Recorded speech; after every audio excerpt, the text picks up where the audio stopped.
Indians పై Trump effect ఎలాంటిది? పీటమికగానే Trump తీసుకున్న నిర్ణయాల కారణంగా మన భారతీయులపై ఎలాంటి ప్రభావం పడనుంది? మనకంటూ కాస్త ఊరటనిచ్చే అంశమేంటి?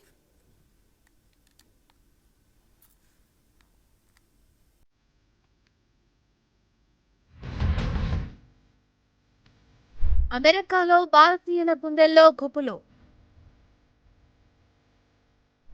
ట్రంప్ ఆంక్షలు అమలైతే ఇక ఇంటికే.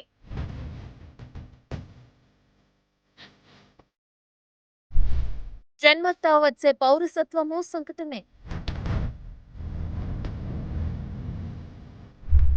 22 రాష్ట్రాలు న్యాయ పోరాటంతో ఊరట.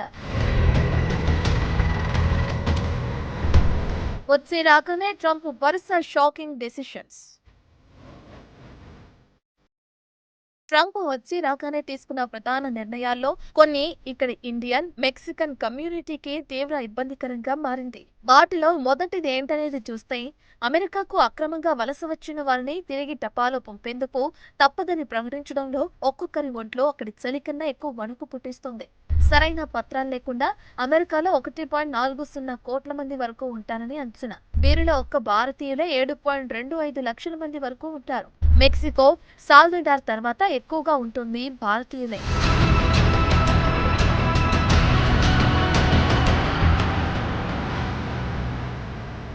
ఇలాంటి వారందరినీ ఏరిపారేయటం గెలిచిన తర్వాత తన తక్షణ కర్తవ్యం కాబోతుందని చెబుతూ వచ్చారు ట్రంప్. గెలిచాక వీరి విషయంలో కీలక నిర్ణయం కూడా అంతేలా తీసుకున్నారు. బైడెన్ ఉన్నప్పుడు కూడా అంతే. గతేడాది వివిధ దేశాల వారిలా 1529 మంది భారతీయులు స్వదేశం బాట పట్టాల్సి వచ్చింది. ఇప్పుడు ట్రంప్ రాకతో మరింత కష్టతరమైన పరిస్థితులు ఎదుర్కొనున్నట్లు ఆందోళన వ్యక్తం చేస్తున్నారు భారతీయులు. ఒక యాప్ ద్వారా అప్లై చేసుకుని బోర్డర్ దాటి అగ్రరాజ్యంలోకి వచ్చేందుకు గతంలో వీలుండేది. ఇప్పుడు ఈ యాప్ ఎంట్రీకి చెక్ పెట్టేసింది ట్రంప్ సర్కార్.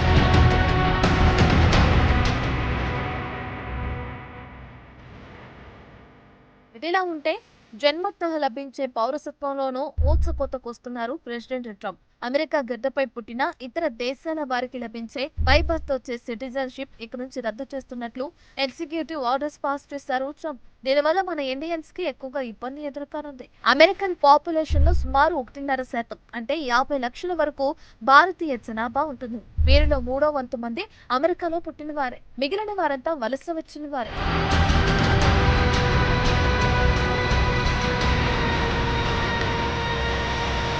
ఇకపై తాత్కాలిక వీసాపై అమెరికా వెళ్లి గ్రీన్ కార్డ్ కోసం వేచి చూస్తున్న వారికి పుట్టిన సంతానానికి అమెరికన్ సిటిజన్షిప్ వర్తించదు. పిల్లలకు అమెరికా పౌరసత్వం లభించాలన్న ఉద్దేశంతో ఎందరో భారతీయులు కాన్పు సమయానికి అమెరికా వెళ్లేవారు. ఇకపై ఈ సిటిజన్షిప్ కి బ్రేక్ పడనుంది. బిడ్డ తల్లి అమెరికాలో అక్రమంగా ఉంటున్నా, తండ్రి అమెరికా సిటిజన్ కానీ, చట్టబద్ధ శాశ్వత నివాసి కాకపోయినా కానీ ఆటోమేటిక్ సిటిజన్షిప్ ఇక వర్తించదు. కాన్పు సమయంలో తల్లి చట్టబద్ధంగా యుఎస్ లో ఉన్నా, అది తాత్కాలిక ప్రాతిపదికన అయినప్పుడు కూడా ఆ బిడ్డకు పౌరసత్వం లభించదు.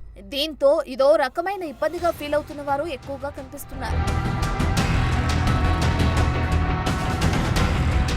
నాన్ ఇమిగ్రెంట్ వీసాపై అమెరికా వెళ్లిన విద్యార్థులకు జన్మించిన పిల్లలకు ప్రస్తుతం అమెరికా పౌరసత్వం లభించడం దాదాపు శూన్యం. అమెరికాలో ఉంటున్న విదేశీ విద్యార్థుల్లో ఎక్కువ శాతం మంది ఇండియన్సే. వీరిలో కొందరు ఇతర దేశాలకు చెందిన వారిని అక్కడే పెళ్లి చేసుకుంటుంటారు. ఇలాంటి వారు ఇకపై పిల్లల పౌరసత్వం విషయంలో ఎన్నో ఇబ్బందులు ఎదుర్కొనే పరిస్థితి కనిపిస్తుంది.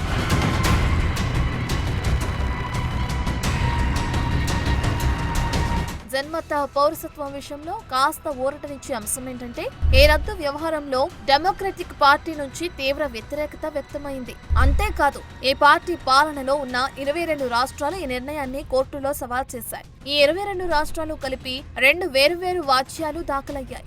అధ్యక్షుడి నిర్ణయం రాజ్యాంగ విరుద్ధమంటూ కాలిఫోర్నియా అటార్నీ జనరల్ వ్యాఖ్యానించారు. ఈ ఉత్తర్వులు అమలు కాకుండా నిలిపివేయాలని తమ వాచ్యంలో కోర్టును కోరారాయన.